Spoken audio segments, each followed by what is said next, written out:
like we're so high up. Hey guys, what's up? How y'all doing? I feel like my computer is so high. So I'm just gonna pull it back just a little bit. But hey Devin, hey, you did it. It looks like we have, hi Natasha. Class is intimate today, which I appreciate. How are y'all doing? I think I'm actually just gonna go ahead and get started because I want this to be one of the shorter videos. So before we get into today's class, which is, well, today's talk, today's hangout. Hey Divine Odyssey, that's a very interesting name, I like it. Before we get into today's talk, I want to remind you all that Friday's masterclass is currently on pre-order for $9.99. We're going to be specifically talking to low porosity, fine hair, and medium porosity women on how to build a moisture retentive regimen that helps you increase your hair's health. And when you increase your hair's health and your hair's moisture, you're able to grow longer hair. So what's really going to be great about that masterclass is you're going to get like a very intense deep dive into like how do you build a regimen? How do you know if the regimen's working for you? How do you tweak a regimen that's not working for you? And I'll also be able to answer your questions privately about, things that you're struggling with your hair care. So you can click the link to purchase down below. It's going to be $9.99 until Friday when it takes place. And then the ending price of that class is actually going to be $49. It's going to be a very value-packed class. So I suggest pre-ordering it now so that you can get the best price. And Karen says, I already booked the class for Friday. Thank you so much. I appreciate you. I'm excited to teach. Like I said yesterday, like regimen building, that's my thing. So I love talking about that. But hello to everyone who is joining. Hi, My12. How are you doing? Hi, Charmaine. Yeah, so today we're going to be talking about DIY hair growth remedies.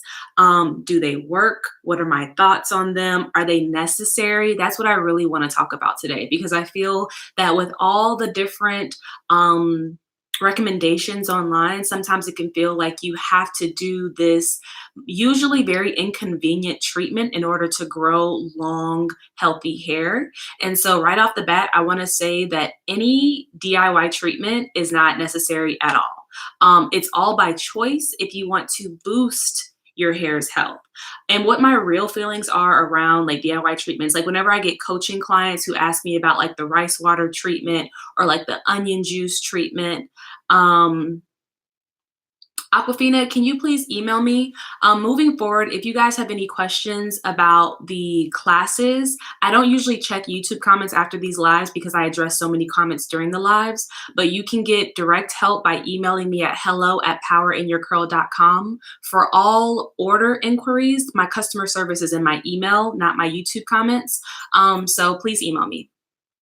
But what I was saying is, with all my curl coaching clients, they'll ask me about like, should I do the rice water treatment? And they'll bring up other treatments. And the thing is, if you are moderately healthy, and we've spoke about this a few times, if you're moderately healthy, most of us are growing already on average about 1/4 to 1/2 inch of hair every month. So the question isn't like, how do I get my hair to grow faster? The question becomes, how do I retain the length that I naturally grow? On this platform, I try to make natural hair as simple and easy as possible. And I don't want you all to feel that you have to do all these extra steps and turn wash day into a whole marathon of product application. When you don't, you just need to learn what works best for your hair and then stick to that, and you'll get the results that you're looking for. So specifically the rice water treatment. That's something that I don't have personal experience with. People ask me about it all the time though. The only thing that I have seen and that I've actually kind of wondered about myself before I got the confirmation from anyone else is that that can be a very drying treatment. So if you're going to do the rice water treatment, you want to make sure that you're compensating with a moisture deep conditioner. So that your hair isn't breaking off from the dryness that it experiences.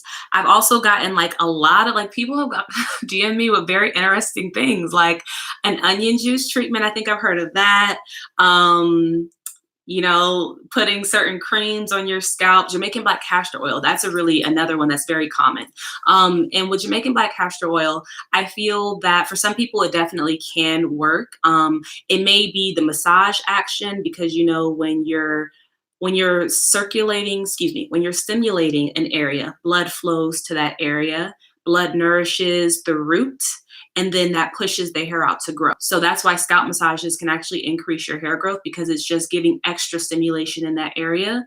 So applying Jamaican black castor oil, it could be the massaging that's causing your hair to grow a little bit faster.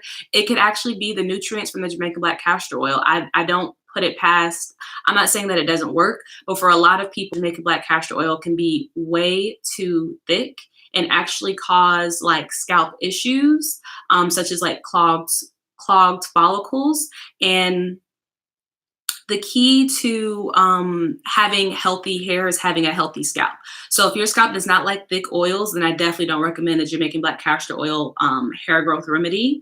So you kind of have to like try some of these things out. If you're very interested, you can kind of try and see like, does it fit your lifestyle and does it work for you?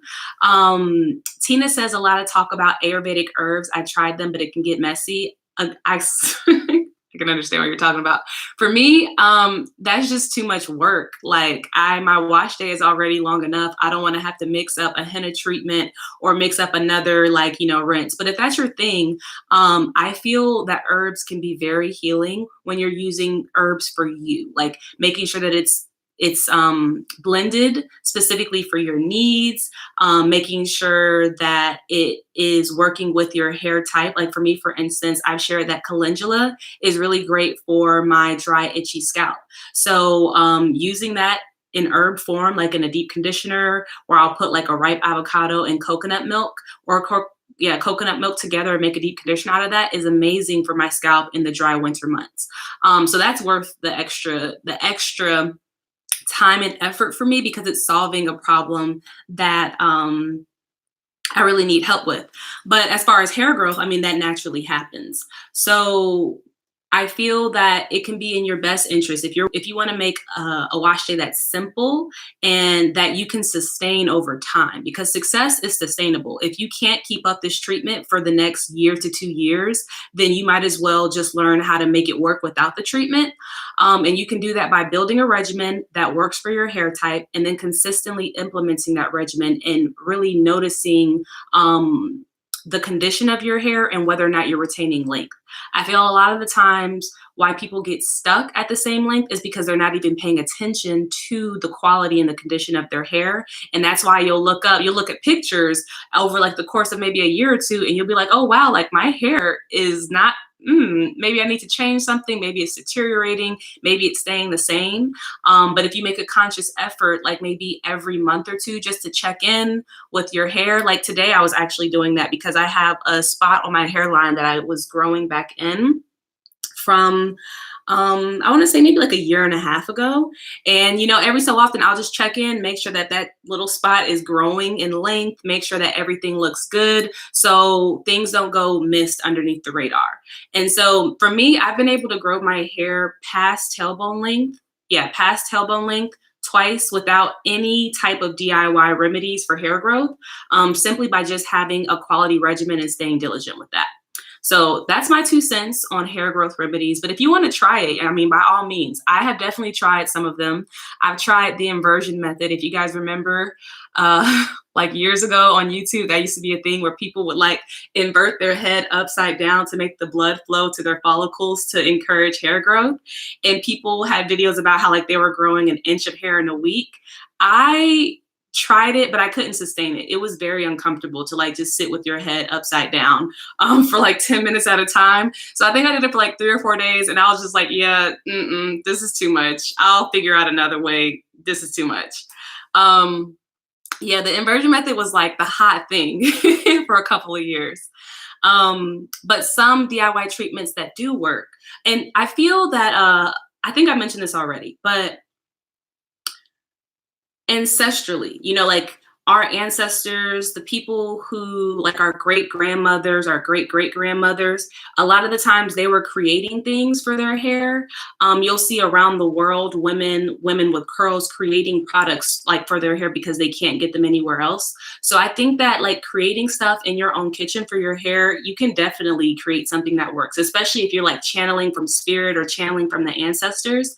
So there are some things that I have used personally or my clients have used that have great results. And the first is the Cherry Lola treatment. This DIY treatment is seriously, I'm amazed at how well it works. And to think that it was created by someone just like in their house, like that's how you know spirit is real. Like, I'm just gonna be honest. When you can just kind of intuitively create something that helps thousands of women all over the world.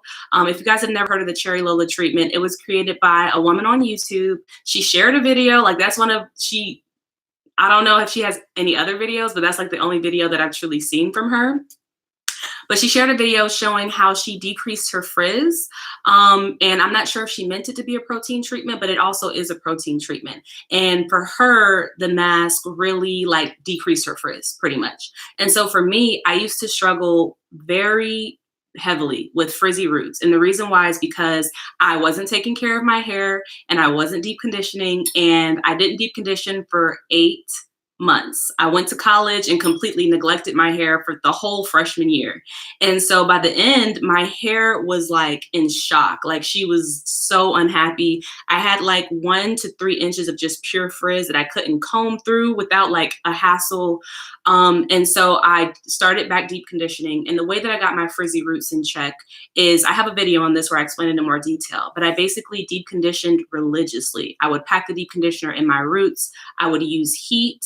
I would have a very moisturizing regimen and make sure I kept my roots moisturized as well. When you re-moisturize your hair, oftentimes people forget to pat the roots as well and get the product in your roots too. And then after about 6 months of doing that, it helped. It definitely helped. But like I felt that my hair still wasn't back to normal. So I tried the Cherry Lola treatment. I was just searching online on ways to get rid of frizz. And I learned about the Cherry Lola treatment. And I researched it before I tried it because you do have to use baking soda in it. And you don't want to like damage your hair with something as strong as that. And after I tried it, almost all of my frizz was basically gone from that treatment one time. And I was absolutely amazed. And that was a DIY treatment. So they definitely work. Like they can definitely be effective. You just have to do your research. Like I can't stress that enough. Whenever you're trying something on yourself, even with products that you buy at the store, you want to do your research on them to make sure that they're not going to be damaging to you or harmful to your hair or your health. Another DIY treatment that one of my clients actually loves for dermatitis and like anyone with like scabs or sores on their scalp, or just, you know, maybe really deep scalp issues, I would say, is using the pulp of an aloe vera leaf directly on your scalp and just using that as a pre-poo before you wash your hair every week.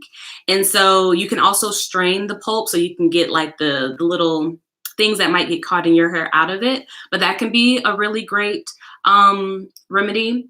There are actually a lot of books that you guys can purchase on like different herbs and healing herbs. And that way you can learn about different ways. I wish I had brought the book in here with me. I have one that I just purchased 2 weeks ago. I'll put it in the description box of just different ways that you can solve skin conditions. So yeah, there's definitely power in herbs. You just need to be well versed in the knowledge. And then one of the last things that I wanted to talk about is making your own products at home. So this is another thing where it can definitely work, but you need to do a lot of research around it. I remember at the beginning of my journey when I would try to make products at home. And the thing about that is a lot of products that you would make at home are butter based. And so if you're someone who has like low porosity hair or fine strands, or your hair just doesn't like butters and really emollient rich products, you actually might be doing more harm than good, which is what happened to me. I was using a lot of shea butter, a lot of Jamaican black castor oil, a lot of stuff that wasn't moisturizing. and wasn't suited to my hair identity. And I actually ended up with like hair that was very, very dry and screaming for some attention. So I stick to using products from the store, but you can, or from, other companies, but you can make them at home. And then lastly, hair growth vitamins. Since we're talking about hair growth remedies, I know a lot of people probably have questions about like hair growth vitamins. Do they work? Are they worth the investment? And I feel that for most women in America, we aren't getting the nutrients that we need. So most women, it would be advised that you take a multivitamin every day so that you're consistently getting the nutrients out. Like if you're not getting it in your food, you're getting it from somewhere. So there's been points in my journey where I took a hair vitamin and I took a vitamin as well, like a multivitamin as well. And there's been points in my journey where I didn't. And so the main choice, Metabolism Plus vitamins, I took those for about I would say about 2-ish years, not consistently. I was never consistent with it. Like maybe I would get it like, instead of taking it every day, I would take it like 3 to 4 times a week. But those really, really helped, especially when I was very consistent with it and committed to taking them every day. And when I first started them, I noticed a very big difference in like the strength of my hair, the health of my hair, the fullness of my hair. They really worked for me. And what I like about them is I didn't get any adverse effects as far as like pimples and breaking out, which can be a big thing when you're using biotin pills. I remember I took pure biotin once, and although I could like see my fingernails getting longer like every 2 days and feel my hair getting longer, I was breaking out so bad, even though I was drinking a lot of water. So the main choice metabolism pills are the only ones that I've tried and had great results with. They're the only ones that I would recommend that you research more into to see if they'll work for you. But even then, once after a few years of using them, I felt that as long as I was healthy, again, we're going back to this thing, a healthy person will grow hair. It's not about growing hair, it's about retaining the hair that you grow. So I switched over to more so just focusing on making sure I was getting the nutrients that I needed through my food, through a multivitamin. Also, a lot of times doctors will recommend prenatal vitamins, even if you're not trying to get pregnant. So I pretty much institute that, just staying healthy, taking, normal vitamins for my health. And I haven't taken hair vitamins in years, like maybe like 5 or 6 years. I don't even know. So yeah. So, and then also when you stop using the vitamins, it doesn't like have any bad effects on your hair. So those are my opinions on hair growth remedies. You guys can let me know in the comments like what you think. Do you think that hair vitamins or hair growth remedies are necessary? Or also you can share your experience with certain hair growth remedies for other people who may watch back this video and want to know more about how people have, benefited or not.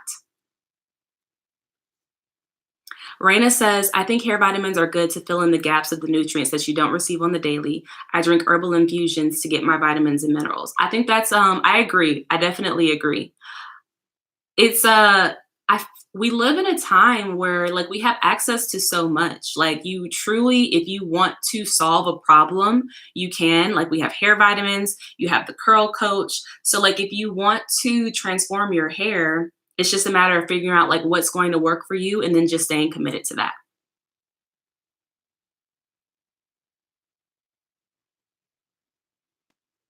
Raina says that you can get a boost with the DIY treatments. Yes, just keep the basics, but the DIY treatments boost it up. Agreed. Sometimes I wonder, I wouldn't do it because again, the time factor, but I always think that henna is super cool. Like if you wanted to color your hair naturally, you can use henna. And I've always just wondered about like things like tea rinses for shine or strength or, for healthier hair. I would love to do some of those things, like just for the pampering aspect and the self-care aspect. And then also, of course, the benefits of it. But it's just time. But okay, so I think I answered pretty much everybody's questions. So before I wrap up today's talk, I just want to remind you, of course, that you can pre-order access to Friday's class in the description box. And if you're someone who wants to build a regimen that works and transform your hair in the simplest way possible just by understanding your hair. I encourage you to reach out to me to learn more about curl coaching. That's seriously like my jam. I absolutely love seeing you guys transform your hair and transform your lives by getting clarity and confidence with your natural hair. So I'd love to work with you in building a regimen that works for your hair type, and also breaking down the knowledge that you're missing and showing you how to do it as well. So you don't have to rely on anybody but yourself when it comes to your hair care. And I'm just reading the comments. Okay. As far as understanding how density determines your hair regimen, I will speak to that in Friday's class, Lashana. So if you want to learn more about that, you can pre-order the class down below. And I have recommended. I have recommended Bell Bar before, but I have used Bell Bar Organics to try like Ayurvedic herbs, and it's a really cool way to just try it out to see if it works for you. That's how I discovered calendula, and that really works for me. But alrighty, you guys, I will see you later. I hope you have a good night. Bye.